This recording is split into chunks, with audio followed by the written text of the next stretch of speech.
koalicioni për bashkët, atëre ishte shumë e qartë që ai vetë ai pret. Unë ndoja ta nxjerrja sepse është luajtur gjithmonë kjo ideja që presim nga Tirana, por takimet kanë qenë të mëdha, qartësisht pra ti e ngushëllove, por pritshmëritë e tyre janë ende me kokën nga kutitë e diasporës. Nga kutitë e diasporës.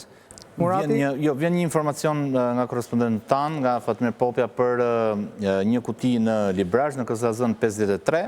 Është shpërndarja e votave subjekteve politike, si më poshtë, subjekti 1, do më thënë Partia Demokratike dhe Koalicioni ASHM 65 vota, subjekti 5, 269 vota, pra Partia Socialiste 269 vota, Partia Demokratike 65 vota, në KZZ 53 në bashkinë e Librazhit. Pra rezultati i Librazhit ku Partia Socialiste duket që ka në këtë kuti të paktën rreth 70% të votave. Unë nuk pari do të aksesoj më iku faqja e KQZ-s. Jo vetëm ty. Duket do të ketë probleme të do të ketë bllokime. Okej. Atëherë domethënë mendova mos isha unë për të parë nëse megjithatë këta kolegët tanë kanë një lidhje tjetër me KQZ-n dhe të paktën për të bërë një xhiro të fundit të atyre që ne dim, më kaloni edhe një herë të gjithë grafikët çfarë kemi dhe pastaj ta mbyllim ne këtu për t'i lënë radhën kolegut Levin Muka dhe për të kaluar dhe një pauzë publicitare sepse u bë shumë kohë pa dhënë reklama.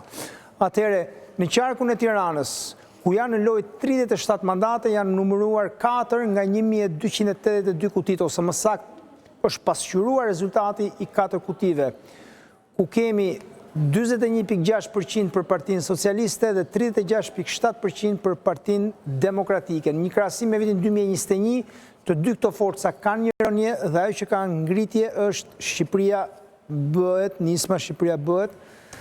2.8% në fakt në 2021 nuk ka qenë, por ka marka nga elektorati dhe në përkthyer në mandate, po përkthimi në mandate nuk është ende real. Mirë. Mandate nuk i kemi, se ende nuk jenë. Kalojmë në çfarë tjetër, kalojmë pak në Korçë, sepse në Korçë kemi më shumë rezultate për shkak që është numëruar atje dhe me mbylljen e Pustecit. Në Korçë kemi pasqyrimin e 21 kutive nga 422. Ku kemi një total 50.7%, 57.7% për Partinë Socialiste, 35.4% për Partinë Demokratike dhe më pas vinë forcat e tjera, Shqipëria bëhet, mundësia e të tjerë. Kjo pra është Korça. Shkodër kemi, duhet kemi dhe në Shkodër, deri për para pak qasesh dhe Komisioni Qendror i Zgjedhjeve kishte nxjerr Shkodrën, pra sa ishte numëruar.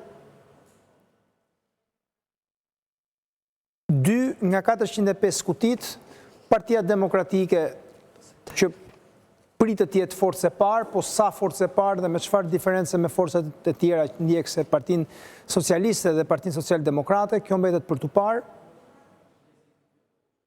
Shkodra prodhon 11 mandate në zgjedhjet e kaluara.